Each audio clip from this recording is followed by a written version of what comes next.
Assalamu alaikum, I'm Hiba. And I'm Zaid, You're listening to Diary of a Matchmaker. a podcast that will take you into our world as matchmakers. We'll share our experiences and offer advice for the single Muslim.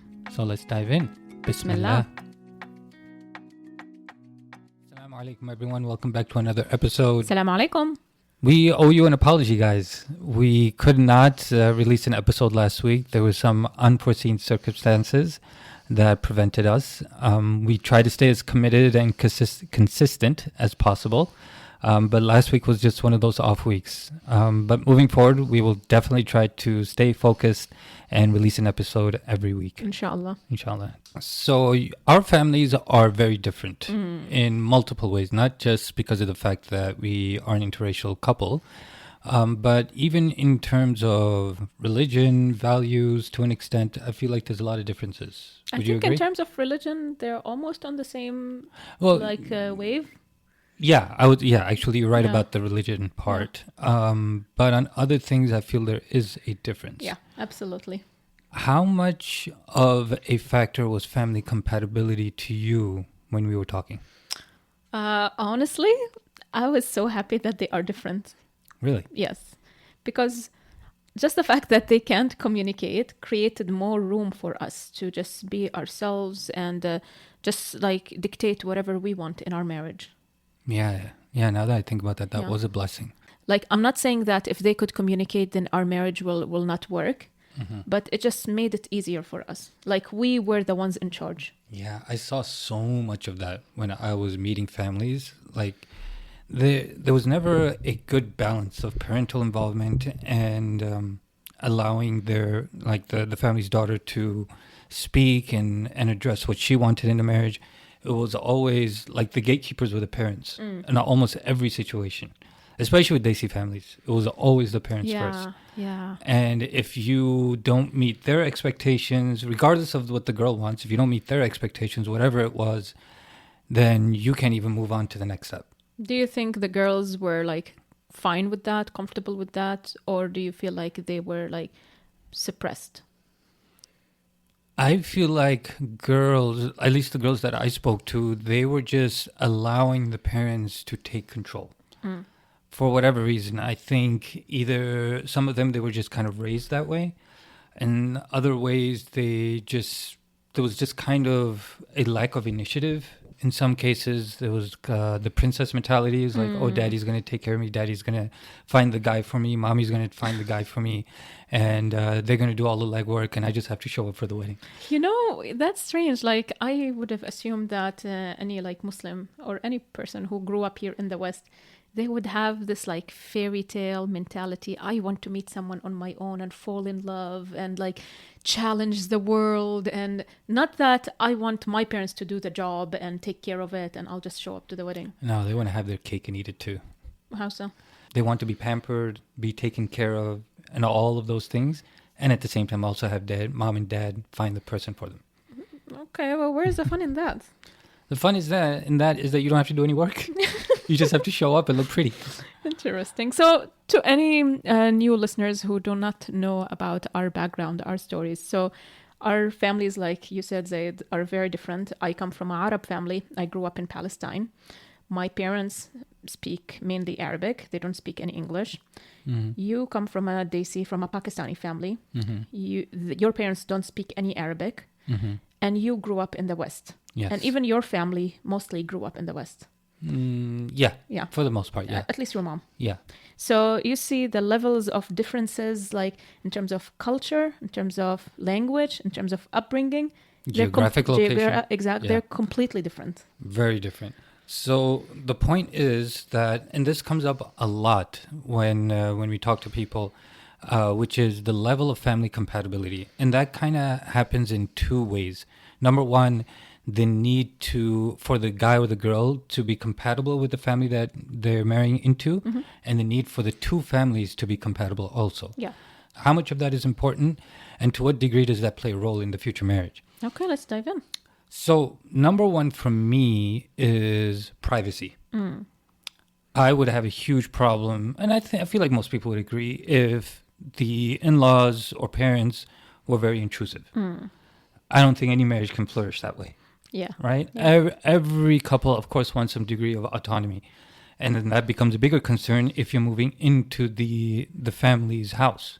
Yeah, it becomes very difficult. How to Yeah. preserve privacy when you're living together 24/7? Yeah, like the last couple we matched, the girl moved into the guy's house, and she's very young. She's just 19, Yeah.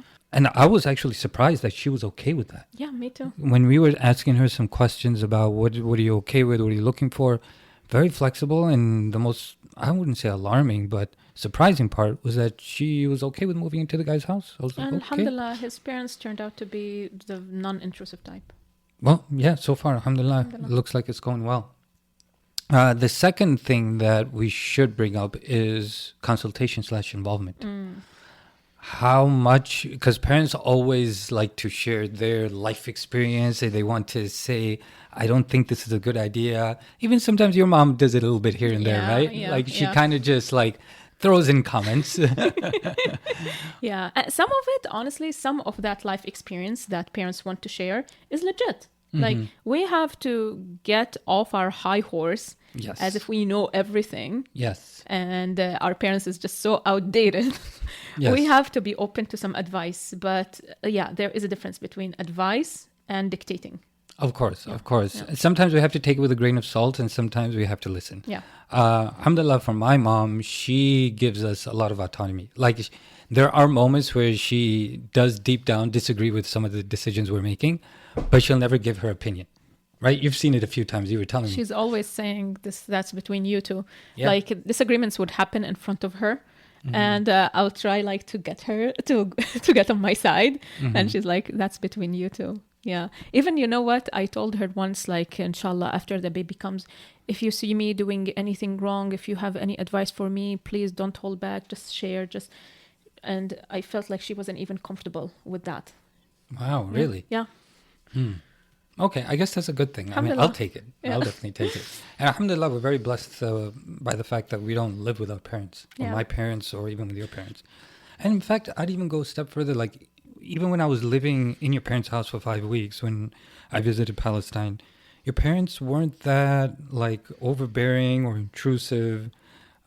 They gave us our space. Yeah, but the thing with Arab people, with us Arabs, is that like we convey or we show our love in a different way than you Desis do. Or at least maybe not all Desis, but because you, your mom, like your family grew up in the West. So you kind of have this like hybrid culture between Desi and Western. So we show our love by caring, asking too much, like being overprotective. That's why, for example, I always ask you, are you tired? Like, I'm not like telling For some you reason, like that you're... irritates me. I Yeah, don't know why. like, I'm not saying you're weak if you're tired, but this is like me being like concerned about you and stuff. Yeah. So we show it in different way. Yeah. I remember, you know what? I don't know if this is relevant here or not, but just to show an example of like how cultures can be different, and especially like when we later talk about interracial marriages. Like when I first moved here to Canada and we started going to your parents to yeah. have dinner and stuff. Subhanallah. So like dinner would be served and I would like sit and wait for someone to serve me, put some food in my plate because like I'm the new bride and stuff. And everyone would just serve themselves and start eating. And I'm like, It's everybody for themselves. yeah. And I'm like, okay, should I reach for the food or should I wait? Like, is this because in our culture, when you have a guest, you serve the guest. Yeah, yeah. And I know I wasn't a guest, but And, still I was that, new. and that should be the case, but our family is just like, whatever, we're hungry, everybody just grab some food. So we're not very traditional in that respect, I guess. And like even in the beginning, in the first like, I don't know, few weeks, few months, like I would eat just a little bit. Like I feel like taking a second plate, but I'm like, no, this is disrespectful. And now I take thirds and fourths. Wow. I actually remember it when we went out for breakfast. So I think this was the first or second day you met my family. We all went out for breakfast. And I think it was like Egg Harbor. It was someplace in Chicago. I remember. And the waiter brought out the food's on the table, and your food was sitting there I think your food came first. Yeah. And you didn't touch it because you were waiting for everybody else to get their food. And I was just like, dude, just eat, man. Just like, we're not that like, traditional. And and formal. It's just like the food's in front of you, just eat. This is how we do it. But yes, so I got that, but it was just something that stood out to me. Yeah. So the point is that there are certain things that you should be mindful of. I would say things that would be deal breakers, things that require some clarity, and things that you should consider as a compatibility factor to move ahead. So let's categorize them. Green flags, yellow flags, and red flags. Sure. Okay? So what's one green flag for you? The fact that the family doesn't interfere. Like, they give us our space to make our own mistakes, our own decisions.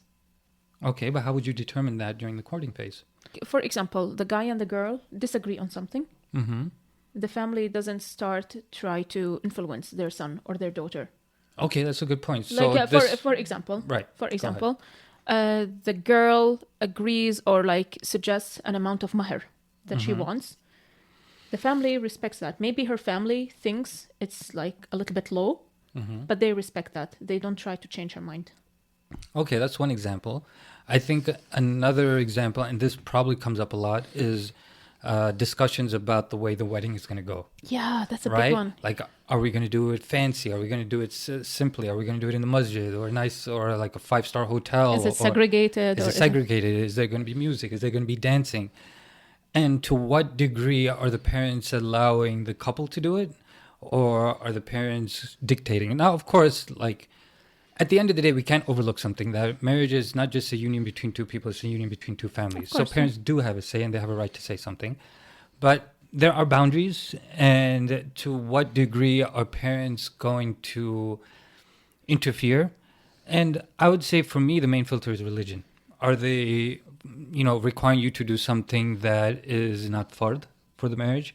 Right, like, I don't know, having an expensive suit or having an expensive cake. Like, these are not required. But are they making that compulsory? I don't know if it's a deal breaker, but it'd be a cause for concern. You have no idea how many marriages, especially in the Middle East, just broke. Marriages to be broke just because of disagreements about the wedding itself.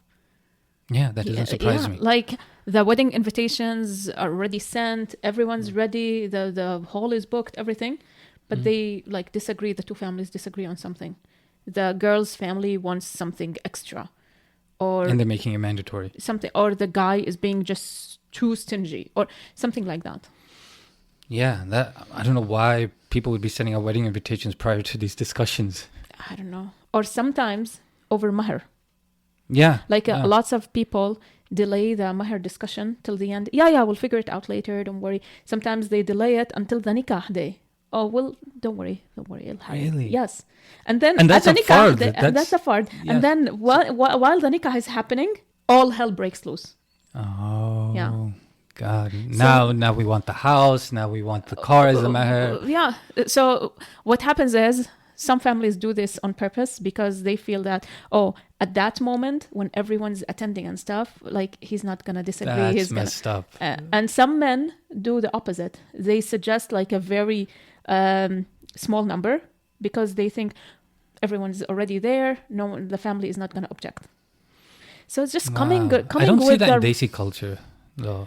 Maybe it does, but maybe not here. Maybe not in our surrounding. But it's just about like coming with the right intention makes a huge difference. Yeah, for sure. What's another green flag? I would say that when the couple disagree, the families don't try to just add fuel to the fire. I told you, you see? I told you. If he's like this right now, how is he going to be after marriage or something like that? No, you guys are adults. You chose each other. You figure it out on your... If you want our advice, we'll give you our advice. Yeah. Another one for me, which is big.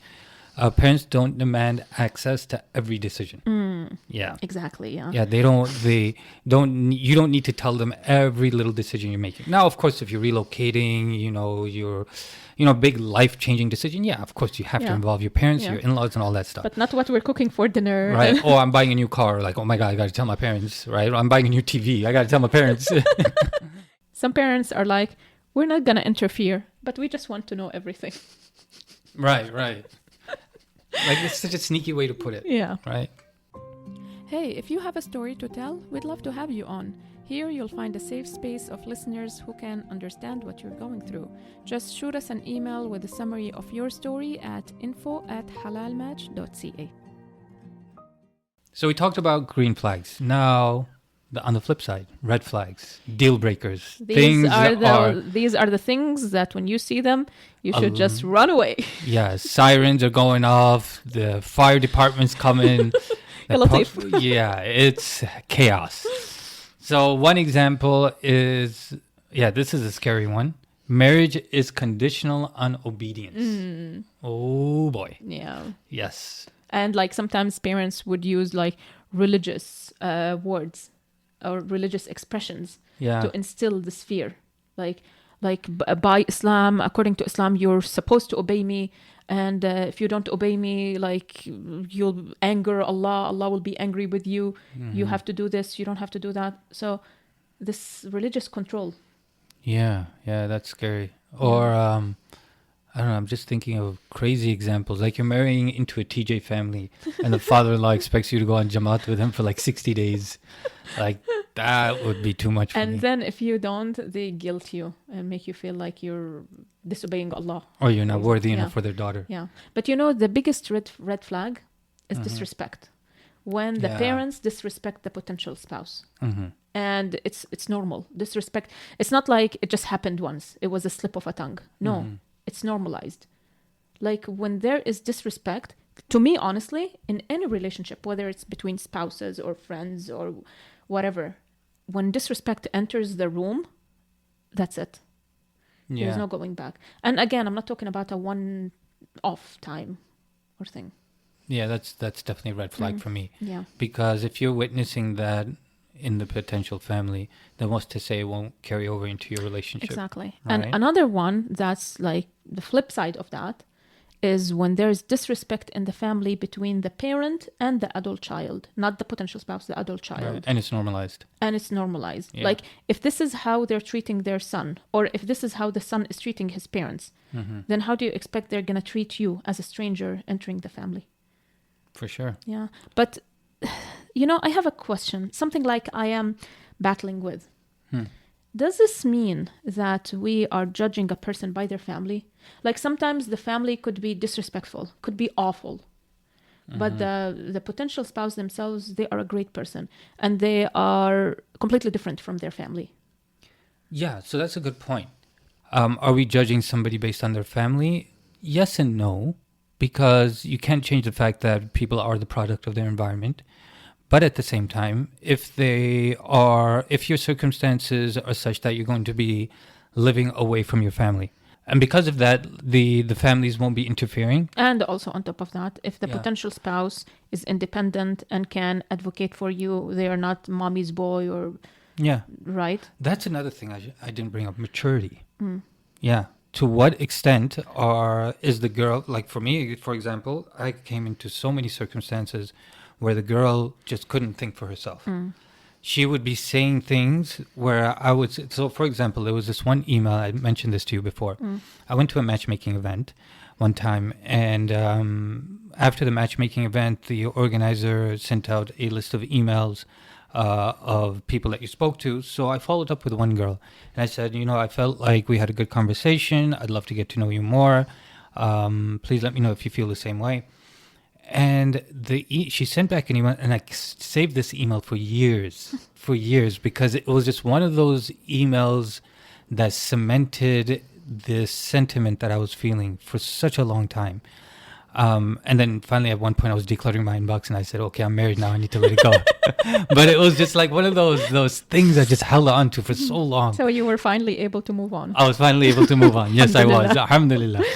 But the email basically said that my parents are looking for somebody like a doctor, engineer, or lawyer. And unfortunately, I don't think this will be a good fit, or I don't feel like we should move forward. And what that email summarized for me was many things. Number one, the superficial expectations that I had been witnessing for so many years. But two, the number of girls that just was simply too cowardice to say that what they want is somebody who earns a certain amount and instead hiding behind their parents. What if she was like genuinely influenced by her parents? Or third, yes, genuinely influenced by her parents, which is even worse. Yeah. Right? Yeah. Because that demonstrates immaturity. Yeah. So I don't know how I went on this tangent, but yes. How did we end up here? I don't know.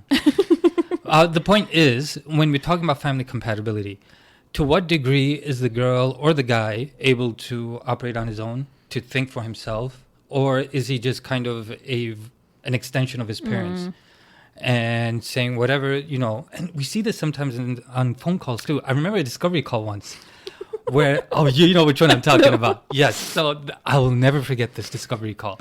The girl was sitting on the laptop. And we were asking her the same series of questions that we ask everybody. So what are you looking for in a match? Roles, expectations, things like that. And we could hear a voice in the background saying, say this, say that. No, this is what you're looking for. And then we asked her, are you looking for a Sunni? And she kept looking to the side. Yes, and then she kept looking. And we could tell. And then finally I asked her, I'm like, is that your mom in the background? and she said, yeah, that's my mom. And I was just like, I had to put it right then and there. I was like, if we are to move forward, we're going to learn more about you and not what your mom wants. You're the one getting married and not your mother. Yeah.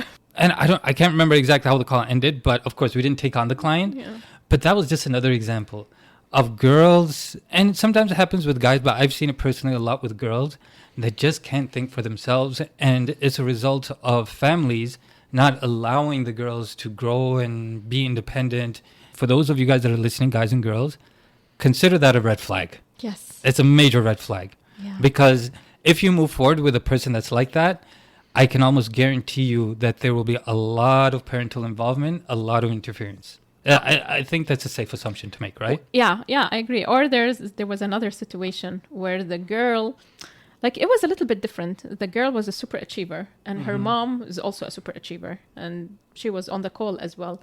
And like, for some reason, the mom felt like she needs to speak on her daughter's behalf because, like, she's such a super achiever. She needs somebody to just explain this phenomena of a personality to us. This wonderful achievement that she's made. Exactly. And what she's looking for. Yes. And like... And this is a girl in her mid-20s? Yeah. Something and like that? And it was so formal. Like, the mom and the daughter, like... Their whole relationship, This so formal. It was like we are on this, like, business meeting or something.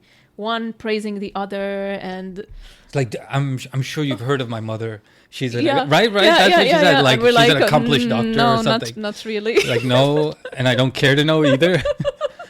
Yeah. Yeah, but family compatibility is something. Yeah. But you know what? One thing is, so we talked about our experience as being an interracial couple. Yes. The thing is, when the two families are from the same ethnicity, some things are assumed to be like a given, or it's assumed that the two families are on the same page. Yeah. In terms of, like, in regards to specific things. And then, because of these assumptions, conversations don't happen. Yes. And then conflicts start showing. Right. So point being, same ethnicity does not mean same values. Yeah. Yes. Yeah. So it could be different communication style, different upbringing, just different values. Yeah. Yeah. So the advantage with an interracial marriage is that it forces you to talk about things. Right. So going back to that point, in the instance that because in most cases parents or people marry into the same ethnicity, generally speaking. Yeah. So don't assume boundaries. Don't assume that you're going to have a certain level of autonomy in the relationship. Don't assume that, your in-laws won't dictate decisions regarding child upbringing and things like that. Or, a big one, finances. Or finances. Like I've heard Ustaz Nu'man and other shuyukh talk about these crazy stories where, like, the guy, whatever he makes, at the end of the month, he gives it to his parents. And his parents give him allowance to spend on himself and his family. Wow. Yes.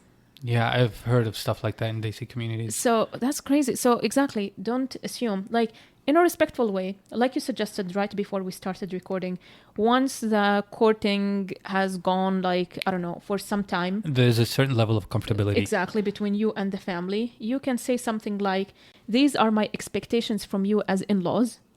1, 2, 3, 4. what are your expectations from me as a son-in-law or daughter-in-law? No, it doesn't have to come off as very formal. Or but you the like point find is, the right yes. words, but make it, of course, come off respectful. Yeah, the And, point is that you're addressing boundaries. And at you're the not same assuming time, them. you also are learning about what they expect from you, Yeah. not just what you expect from them. Yeah, just important thing is just don't assume things. Yeah. I think as a good rule of thumb, how to distinguish between, is this a run away for a situation, or is this a situation where we can work it out? Mhm. Is the disagreement about values or about styles? Yeah. Because styles can be discussed, we can come to an agreement, but values, that's when it becomes like a critical point. Yeah, so we've discussed values so many times in previous episodes. Values is what we always preach in our workshops. Yeah. So, as a reminder, values are things that are a part of your core, that bring meaning to your life, things that you cannot live without. And so, as you said, values you cannot change. They are embedded inside us. Yeah. Styles, yes, you can change those things. Or you can work around them. You can work around them. Yeah. So, for example, go ahead. No, I just remembered an incident. So when my family visited us 2 years ago, it was, right? Or 3 years ago. Oh, yeah. I know Almost what you're 3 years talk ago, about. yeah. And it was your first experience ever barbecuing. We were barbecuing on the balcony here. And my mom is like the barbecue expert. In our family, she's the one who grills. My dad, all he has to do is just come, sit on the table, enjoy the steaks while they're hot, and maybe help cleaning up the table. But anyway, and it was your first time. You didn't know what the hell you were doing.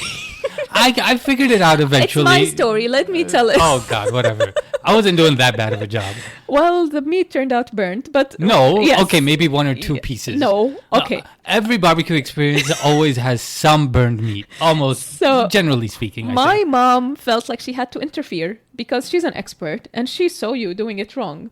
And I remember I was in the kitchen working on salads and dips and whatever, and you guys were outside. And both of you were, Hiba, tell her to stop. And mom was like, he's doing it wrong. Tell him to do it this way. And you guys were driving me crazy. You were driving me crazy. And like, I believe at some point you like, the argument got a little bit heated or something, right? Mm-hmm. But at the end of the day... I wanted her off the balcony. So yes. I could do this. Like, this was my project. Even if I'm doing it wrong, let me do it wrong. So that's it. It's about a autonomy. Difference. No, it's about difference in styles. Yes. Your style is, this is like, I'm a man. I need to do it myself. I need to learn from my mistake. Mm-hmm. Her style is, I can show you how to do it better. Mm-hmm. Right? Yeah. So, like, this is not disrespect. I don't think this is disrespect. Or maybe it was borderline disrespect between you and two. It could have been, yeah. At one point, yeah. But that's what we're saying. When it's a different in styles, it's completely different than difference in values. Right. The questions that probably are lurking in your mind are, when should I keep an open mind and when should I put my foot down? And of course, that's why we went through the deal breakers and the green flags. And of course, there's yellow flags too. Yellow flags, as I mentioned, they are not necessarily deal breakers, but things that might be cause for concern, but there's room for you to get some clarity on. Things that could be negotiated. Yes. Yeah, it's not an ultimatum.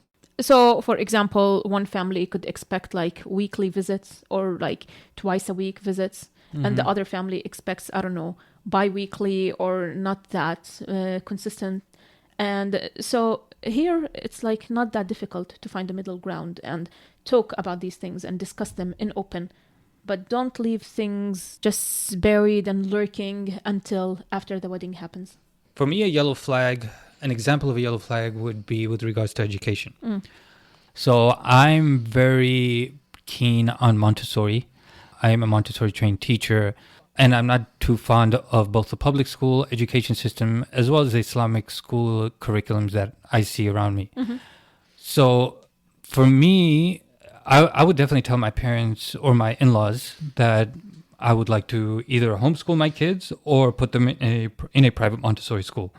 And if your parents feel very strongly about either Islamic schools or public education and they start pressuring me, but they're not offering me an ultimatum, but just putting pressure on me saying, I think this is a better idea. We're also a product of the public education system. We turned out fine, right? Whatever the reason might be. If there's an ultimatum, that's a deal breaker. Of course. Right? But the fact that there's no ultimatum and there is room for discussion, I'd say, okay, that's probably a yellow flag, right? Yeah. Or I guess like if they start to influence me, influence their daughter to make you change your mind. That's a red flag. That's a red flag. For Exactly. sure. Yeah. For sure. So the questions that might be lurking in your mind is, when should I keep an open mind? When should I put my foot down? When should I run away? And I would say use these tools that we gave you. What are, green flags, yellow flags, red flags? Are the things that the future in-laws or the family that you're marrying into, are those things values-based or are they style-based? Yeah. So take the time to distinguish between the two. Of course, observe family dynamics. Observe patterns as well, and not promises. Promises are good, but they tell you intentions. But if you observe patterns, they will tell you reality. So it's true that you're not marrying the family, you're marrying the person, but your marriage operates within a family. It's not something to completely ignore, family compatibility, and it's not something to give 100% weight, like more than the compatibility between you and the potential spouse, because that's the base. Yeah. But it's definitely something to keep in mind and not overlook. Yeah, like I would say your family in general is more culture-based, but you're not necessarily a very cultural person yourself. Yeah. In terms of the way you think, in terms of your values, your expectations. So if I was to judge you based on what I saw in your family, I'd be seeing you the wrong way. Is that fair to say? Yeah, you're right. Right? You're And similarly with me, I think, I don't know, do you feel I'm different than how my family generally operates and thinks? Yeah. So going back to what you were saying, yes, there is sometimes the person you're marrying is a reflection of the family, and sometimes they're not. Yeah. I'm glad you brought the topic of traditional, because sometimes we misjudge traditional as toxic or as backwards. The family could be traditional, but they could be very non-intrusive. Yeah. And sometimes we might judge this whole compatibility thing just based on a word or misinterpret a question. Like the mother could ask, do you know how to cook? And suddenly the girl feels that the entire family is toxic just because maybe she has a different intention. Maybe she just wants to get to know you. So don't misinterpret don't interpret any question, any word, any behavior as this is intrusive, this is toxic. Look at the bigger picture. Look at the pattern. Yeah, like how often is this being said, I would say? Yeah. Is it a consistent thing or not? And one more thing also to keep some eye for is the family dynamic amongst themselves. How the mother treats the father, how the father treats the mother. Are they respectful to each other? How the children, the adult children, which we mentioned before, treat their parents, how the parents treat the adult children. That says a lot about the family dynamics. Yeah. The important thing to note is that there is no perfect person, there is no perfect family. Right? Yeah. You're not going to find the perfect family. Yeah. What you should be looking for is respect, boundaries, and sometimes addressing boundaries or creating boundaries where your marriage can flourish, it can breathe, and hopefully be long lasting. Yeah, inshallah. And if you end up being best friends with your mother-in-law and your father-in-law, that's even better. Right. If your family and his family end up being best friends, that's a blessing from Allah subhanahu wa ta'ala. But don't come with the expectation that this is the norm. Yeah. There was an episode we did a few months back with Summer and Rami. And Rami always talked about how he became best friends with his father-in-law. Yeah, even though in the beginning he didn't like he became closer than I think his father's own sons. Yeah. And they would watch sports games together and just have a blast. Subhanallah, yeah. So inshallah, that could be the relationship for you guys too. Inshallah, keep an open mind. Pray for tawfiq from Allah subhanahu wa ta'ala. Pray Pray your istikhara. Don't underestimate the power of istikhara. And inshallah, you end up with the right family. Inshallah. Until next time. Assalamu alaikum.